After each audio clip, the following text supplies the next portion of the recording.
Tonight, we bring you a powerful showdown between Karoline Leavitt and Rosie O'Donnell, a clash not just of words, but of values. So sit back, listen closely, and prepare for a story where truth stands tall and doesn't need to shout to be heard. Savannah, Georgia, a city where cobblestone streets remember more than just history, they remember honor. Beneath the moss-draped oaks and antebellum facades, tradition still whispers through the bricks. On this crisp southern evening, the courthouse, turned studio known as the Bellwether Forum, prepares for something more than a political debate. Inside, red velvet chairs face a polished oak stage beneath brass chandeliers. The room smells faintly of pine oil and expectation. The crowd is restless, not because of what's coming, but because of what's been lost. In a nation divided by screens and sound bites, one question still lingers among men who've served, built, and provided. Does truth still matter? Tonight, Karoline Leavitt walks straight into that question like a soldier stepping into fire. Not with shouting, not with theater, but with the kind of calm presence that reminds older Americans of a different time. She's not here to trend. She's here to stand. At just 27 years old, the youngest White House press secretary in U.S. history has become a lightning rod for loyalty, a symbol of defiant grace in an era obsessed with outrage. Her critics call her rehearsed, her supporters call her relentless, but no one calls her weak. Across from her waits Rosie O'Donnell, Hollywood veteran, loud, proud, and armed with punchlines sharpened by decades in the spotlight. She's already promised to expose the truth about Trump. But for men who've watched decades of culture shift beneath their boots, Rosie doesn't just represent a political side. She represents the dismissal of everything they once held sacred: marriage, duty, dignity. As the lights dim and the cameras hum to life, this won't be a conversation. It will be a reckoning, not of policy, but of principle. Because in today's America, truth doesn't always wear a tie. Sometimes it wears heels and doesn't flinch. The applause is thunderous as Rosie O'Donnell strides onto the Bellwether Forum stage, soaking in the spotlight like a prize fighter stepping into the ring. She doesn't wait for pleasantries. She doesn't need them. Dressed in black, her hair a crimson blaze under the studio lights, Rosie grabs the mic with one hand and the audience with the other. Her voice is familiar, loud, sardonic, sharpened by decades of television, theater, and she's here to entertain, sure, but also to provoke. And she's done it before. Let's not pretend, she starts, pacing slowly across the stage like a comic with a mission. The only vows Trump ever kept were to his ratings. The liberal half of the room erupts in laughter, while the conservative side stiffens. Crossed arms, tight jaws, slow burns. Rosie notices and smirks. She doubles down. Melania, please. The woman's been blinking SOS in Morse code since the inaugural ball. Laughter. Whistles. Groans. Rosie feeds on the mix like fuel. She knows she's not here to win everyone, just to dominate the moment. Then, with a theatrical flourish, she gestures to the screen behind her. A homemade parody video flickers to life. Trump in a gold-trimmed bathrobe, Melania packing suitcases in fast motion. A voiceover jokes, "I just won the election again." Melania replies dryly, "Great, now win me a passport." The crowd breaks, half roaring, half recoiling. It's comedy for some, for others it's a slap in the face. But Rosie isn't done. "They call it a marriage," she scoffs. "I call it hostage negotiations with matching luggage." More laughs, more mutters. Her tone darkens. If a man can't keep his own house in order, why should he run the country? Why trust a leader who can't even lead in his own living room? To the casual viewer, it's just stand-up. But to those who built homes, served through hard years, and stayed through hard times, Rosie's not just attacking a man, she's mocking a way of life. Mocking the hard work of staying when it's easier to leave. She's not speaking truth to power. She's turning something sacred into a circus. And backstage, Karoline Leavitt hears every word, without flinching. Because she came prepared for this exact moment.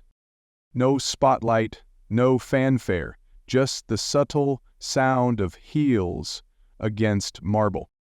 While the crowd still murmurs from Rosie's last jab, a quiet ripple moves through the room. From the far aisle, not backstage, a figure emerges, petite in stature but unmistakably composed. Karoline Leavitt doesn't storm the stage, she claims it. Her presence cuts through the noise like a knife through fog. She's not announced, she doesn't need to be. The room seems to recognize her even before the moderator does. He opens his mouth to speak, to offer the usual introduction, but she lifts a hand. Firm, respectful, final. The gesture says it all. This is my moment, and I'll take it on my own terms. She doesn't smile, she doesn't flinch, she just speaks. I didn't come here to perform, Karoline says, voice low but clear. I came here to correct what just happened. The MAGA side of the room rises to its feet, applauding not out of excitement, but out of recognition. This isn't a girl chasing headlines. This is a woman carrying the weight of duty. She's not armed with punchlines or parody clips. She carries only conviction. And tonight, facing Rosie directly, Karoline doesn't yell. She doesn't mimic. She dismantles. You called a man's marriage a punchline, she begins. You mocked loyalty as if it were a weakness. But where I come from, we don't laugh at people who stay. We respect them. The temperature in the room shifts, the laughs fade. Even Rosie, who has faced tougher rooms than this, adjusts her posture. Karoline has arrived, not to compete, not to counter, but to lead. And everyone in the room, whether they cheer her or challenge her, knows they're watching something different now. Something real. Rosie O'Donnell leans into the mic, still smiling, but it's tighter now. So, the president's mouthpiece has arrived, she quips, hoping to reset the crowd with another laugh. You're young, polished, and rehearsed. Tell us, Karoline, how many speeches did you run through on the flight here? Karoline doesn't blink. Just one, she replies, her voice steady. The truth, I don't need a script to defend what's real. The crowd shifts again. Liberals rolling their eyes, conservatives leaning forward. The moderator, caught in the middle, tries to inject a question about bipartisanship, but Karoline doesn't yield. She steps forward, not to dominate, but to define. Her voice remains calm, each word deliberate, every sentence built like a cornerstone. You say Trump's a fraud, Karoline says, locking eyes with Rosie, because he's not your kind of leader. He doesn't charm late-night hosts or pander to elite circles, but while you mocked from a studio, he brought back jobs. While you cracked jokes on cable, he visited wounded soldiers. And while you filmed comedy clips, he stood beside a woman who's still standing beside him. Rosie scoffs. Too quickly. Jobs? Soldiers? Please. You're just checking boxes. This isn't a Hallmark ad. It's politics. Karoline nods. Exactly, and that's why your mockery falls flat. Because when the cameras stop, some of us still have to lead. She turns to the audience. Her eyes scan the rows of veterans, blue-collar men, small business owners, men who've been told lately that their loyalty, their sacrifices, their silence are outdated. Men out there know what I'm talking about. They don't walk away when things get hard. They don't turn vows into punchlines. They don't mock the woman beside them. They protect her. The room responds, MAGA supporters clapping, even a few independents nodding silently. Rosie tries again. Trump's a three-marriage guy. What kind of family man is that? Karoline doesn't hesitate. A man who's still married today. A man whose wife stood beside him, not just through fame, but through fire. They've endured more public pressure than most couples face in a lifetime. That's not weakness. That's strength. There's a pause. A stillness, the kind of moment when one side realizes the other isn't just speaking, they're witnessing something. This isn't politics anymore. It's a clash between performance and principle, between the business of laughter and the burden of leadership. Karoline didn't come to play the game. She came to hold the line. And tonight that line just got a little brighter. Cornered on facts, Rosie changes her angle. She's been here before. When the numbers don't land, go personal. You talk about loyalty like it's a campaign slogan, she says, voice dripping with sarcasm. But let's talk about your real story, Karoline. 27 years old, married to a man over 30 years older than you. Sound familiar? You and Melania sure do know how to pick 'em. A few in the crowd chuckle, but others shift uncomfortably. The line crosses a boundary, one even some of Rosie's supporters can feel. There's a sharpness to it, a kind of bitterness that doesn't read as brave. The moderator clears his throat, trying to move things along, but Karoline doesn't move. She's stone still. Her silence is louder than Rosie's punchline. Rosie pushes again. You're not a voice of truth. You're a product, groomed, packaged, and placed. Just another young woman standing in the shadow of an older man's power, Trump's apprentice, not his equal. Karoline steps forward, not in anger, in command. Her voice is lower now, deliberate, almost calm. You want to talk about shadows, Rosie? Fine, but let's talk about yours first. 2 failed marriages, a public feud with your own daughter, and a career that peaked when I was in middle school. The room freezes, no yelling, no cheap shots, just the sting of brutal facts. You call me a puppet, Karoline continues, her gaze steady, but I built my name the hard way, from internships to press rooms, from campaign trails to the White House podium. No shortcuts, no family name, just grit, discipline, and belief in something bigger than me. The MAGA side erupts in applause, but Karoline raises a hand not for silence, but for respect. She doesn't play to the crowd, she speaks above it. And this isn't about who I married or how old he is. It's about character. It's about what you protect when no one's watching. I didn't choose my husband for status. I chose him because he believed in me before anyone else did. And because, unlike you, Rosie, he listens before he speaks. The applause grows, now mixed with something else. Admiration, not just for what Karoline says, but how she says it, with restraint, with principle, with a kind of steel spine that doesn't rattle under fire. Rosie smirks, but it's thinner now. The crowd sees it too. This wasn't just a counterpunch, it was a test. And Karoline passed with dignity intact. Karoline doesn't rush. She walks toward the moderator's table with purpose, nods once, and signals to the crew. The screen behind her flickers to life, not with comedy, but with clarity. We've heard the jokes, she says, turning to face the crowd. Now, let's see the truth. The first photo appears, President Trump and First Lady Melania standing quietly at Walter Reed Medical Center. No press, no headlines, just a private moment at a wounded soldier's bedside. Melania's hand rests gently on a grieving mother's shoulder. Trump stands beside them, his head slightly bowed. No one smiles, no one performs. The room in Savannah falls still. This wasn't a press stunt, Karoline says softly. It wasn't scheduled. A nurse snapped this, off the record, off the script, because real leaders don't pose, they show up. The next image fades in. Christmas Eve, the south lawn of the White House. Trump carries a toddler on his shoulder, while Melania crouches to help the child's little brother zip his coat. Behind them, a Marine watches silently, respectfully. There's snow in the air. No cameras in frame, no microphones. You want to talk about family? Karoline continues. This is what that looks like. Not perfection, not production, just presence, commitment, staying. She lets that word sit. Staying. One syllable, a lifetime of meaning.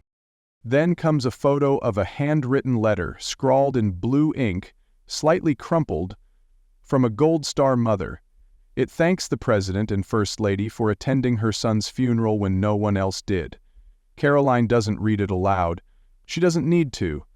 The quiet says more than any words could. On stage, Rosie O'Donnell shifts her weight. Her arms are now crossed. The spotlight isn't hers anymore, and she knows it. You called him a con man, Karoline says, turning her head toward Rosie. But cons avoid sacrifice. Real men walk into it. Then, the final clip rolls. It's grainy, unpolished, clearly shot on a staffer's phone. Trump and Melania exit Air Force One in a snowstorm. She slips slightly on the steps. He reaches out and catches her hand, steadying her without looking.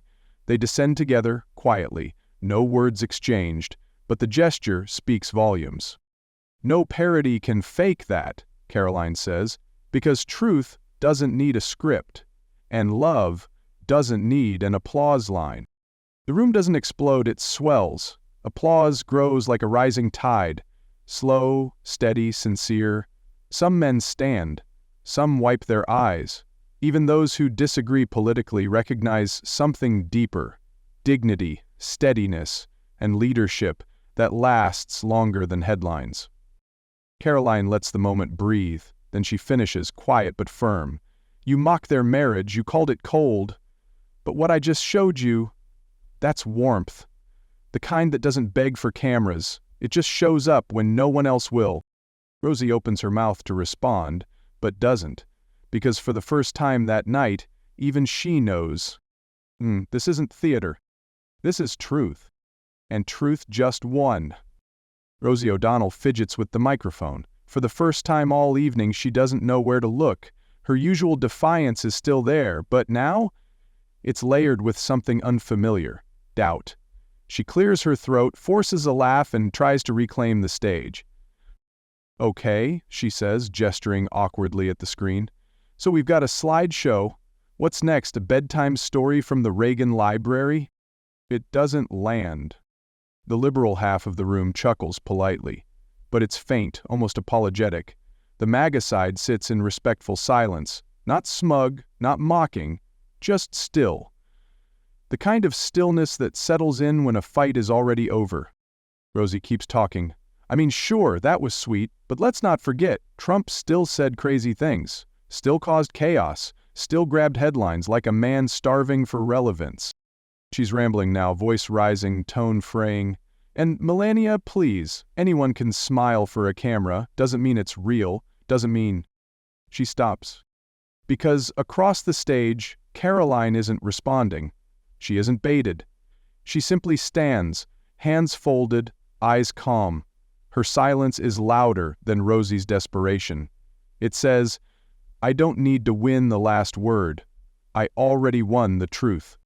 The audience feels it, that shift, that quiet unraveling. Rosie lowers the mic. Her face is flushed. She forces a smirk, but it doesn't hold. Somewhere between the jokes and the anger, she lost the crowd, and Karoline didn't even raise her voice to take it. The moderator glances around nervously, unsure if the show should go on, but the truth has already spoken. And for a room full of men raised on the value of restraint, on the idea that real strength doesn't shout, it stands. Karoline Leavitt just proved it. Rosie came to tear someone down. Karoline came to stand for something. Karoline steps forward, not triumphant, not boastful, just steady. She doesn't soak in the moment. She honors it. The lights still shine hot, the cameras still roll, but she speaks now as if none of that matters, like she's not talking to an audience, but to a generation. I didn't come here to win a debate, she begins, her voice level. I came here to remind people what we're losing. She turns slightly, looking out across the room, not just at her supporters, but the skeptics too. We used to believe in things bigger than ourselves, in marriage that lasts, in service over spotlight, in telling the truth even when it's not easy, especially then. The room listens, silent, alert. Tonight I heard jokes about loyalty, she continues. I saw a marriage mocked, a woman reduced to a punchline, and a man dismissed for staying faithful. That doesn't offend me because I work for him. It offends me because I was raised better. A few nods ripple through the crowd. Older men, arms crossed, leaning in.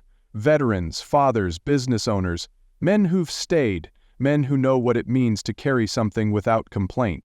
This country needs fewer performers and more protectors, Karoline says. Not people who tear down, but people who stand up, quietly, consistently, even when it's not popular. She pauses, not for applause, but for meaning. The silence stretches. Reverent. When I leave this stage, I'm not going to a green room, I'm going back to the White House. To work, to serve. Because that's what this job is. Not a microphone, not a spotlight, a responsibility. No punchline, no viral clip, just that Karoline looks at the moderator, gives a single respectful nod, then turns back to Rosie. Her words land gently, but with the weight of stone. "You may have the laughs, Rosie, but I'll take the legacy." And with that, she steps away from the mic, not dropping it, not milking it, just walking off with the quiet dignity of someone who didn't need to shout to be heard. Behind her, the crowd rises, not in frenzy, but in respect. And in that moment, applause becomes something deeper. It becomes acknowledgement. It becomes truth. The moment Karoline Leavitt left the stage, the country lit up, not with fireworks, but with a digital wildfire. Within minutes, clips of her calm dismantling of Rosie O'Donnell flooded YouTube, Facebook, and X, formerly Twitter. One video, titled "When Grace Silences Noise," racked up 500,000 views before the sun rose. The hashtags told the story. Legacy remains legacy. The truth over mockery and the brutal Rosie O'Donnell trended. Conservative commentators praised Karoline's restraint as the new gold standard for leadership, while even some independent voices admitted, she didn't just win a debate, she redefined how it's done. Fox News opened its evening broadcast with a segment titled "Dignity Defends America," replaying Karoline's line, "Fewer performers, more protectors," on a loop. Talk radio buzzed with callers, many Vietnam veterans and small business owners, saying they hadn't seen such composure from a young political figure in years. "She reminded me of Reagan," one man said. "Didn't need to shout, just stood tall." Meanwhile, Rosie canceled her next 2 appearances. Her reps blamed fatigue. Liberal media tried to spin the event as a generational misunderstanding, but it didn't stick. The contrast had been too clear, too raw. In every cut of the video, Rosie looked frantic, Karoline looked composed, and viewers noticed. At the White House, Karoline returned quietly to her duties. She posted no selfies, gave no victory speech, just a single tweet. "Truth speaks. We listen, we lead." The replies poured in. Veterans, teachers, grandfathers writing, "You made us proud, you spoke for us, and that's the America I remember." In a nation growing numb to noise, Karoline's performance wasn't just refreshing, it was a return to steadiness, to duty, and to a kind of leadership older Americans feared was gone. But after that night, they knew. It wasn't gone. It was just getting started. The next morning, the West Wing was quiet, just the way Karoline preferred it. She walked past portraits of presidents with the same posture she'd held on stage, composed, unshaken. Aides nodded as she passed, not out of duty but respect. On her desk, a note waited. Just one line, handwritten by President Trump. "You defended more than me last night. You defended what we stand for." Karoline smiled faintly. No headlines, no celebrations, just purpose. She looked out the window, toward the Washington Monument, and whispered to herself, "Back to work." Because for her, the battle was never for attention. It was for truth. The story of Karoline Leavitt versus Rosie O'Donnell isn't just a political clash, it's a master class in leadership, restraint, and the power of dignity under fire. In an age where shouting often replaces substance and mockery passes for argument, Karoline reminded the nation that true strength doesn't need a punchline, it needs principle. She stood firm not just for a man or a political party, but for the forgotten values that built this country: loyalty, service, and quiet courage. Rosie came armed with jokes, but Karoline came armed with truth. She didn't retaliate with outrage, she answered with poise. She didn't shout back, she stood taller. And in doing so, she proved that in today's divided culture, the person who controls the tone often wins the room. The lesson is clear. In moments of pressure, character speaks louder than volume. The world may reward performance, but history remembers those who stood with conviction. Karoline didn't just defend Trump, she defended the value of staying when it's hard, of leading without applause, and of choosing legacy over attention. And for every man who stayed faithful, worked quietly, and stood firm, her message echoed like an anthem. You are not forgotten, you are the foundation.